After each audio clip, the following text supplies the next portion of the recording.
ବନ୍ଧୁ ଆଜି ଆମର ମାଛ ରୋଷେଇ ହଉଛି ଆଉ ରୋଷେଇ ଆଙ୍କେ ନମସ୍କାର ମନୋରଞ୍ଜନ ପାଠ ଦେଖନ୍ତୁ ଆଜି ଆମର ଏଇଟା ଚାରା ପହଣା ବା ବେଶ କରିକିରି ବଙ୍ଗାଳୀ ଲୋକଙ୍କର ପ୍ରିୟ ମାଛ ଓକେ ଓଡ଼ିଶା ଲୋକ ବି ଖାଆନ୍ତି। ଓକେ ଆଜି ସୋରିଷ ରାଇ ସୋରିଷ ବାଟଣା ଆଉ ଆମ ଆମ୍ବୁଳ ଦେଇକିରି ଓକେ ଆମ୍ବୁଳ ପାଣିରେ ପଡ଼ିକି ଅଛି ଓକେ ଆମ୍ବୁଳ ଦେବୁ ହେଇସାରିଲା ପରେ ମାଛ ଭଜା ହବ ଓକେ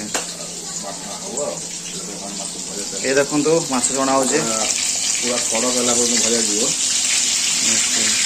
ହେଇସାରିଲାଣି ତ ତଳେ ପୁରା ପଡ଼ିପାରେ ଫୁଲି ଯାଉଛି ରେଡି ରେଡ଼ି ହେଇକି ଆଉ ଟିକେ ଲାଗିବ ଲାଲ ଲାଲ ନହେଲା ପର୍ଯ୍ୟନ୍ତ ରେଡ଼ି କରୁଛନ୍ତି। ଓକେ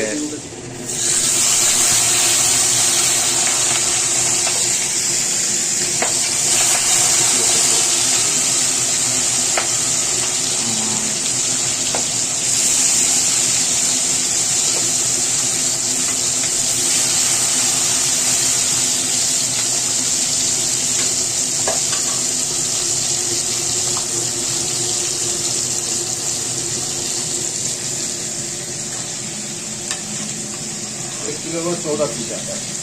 14 10 हमारे 14 पीस आया।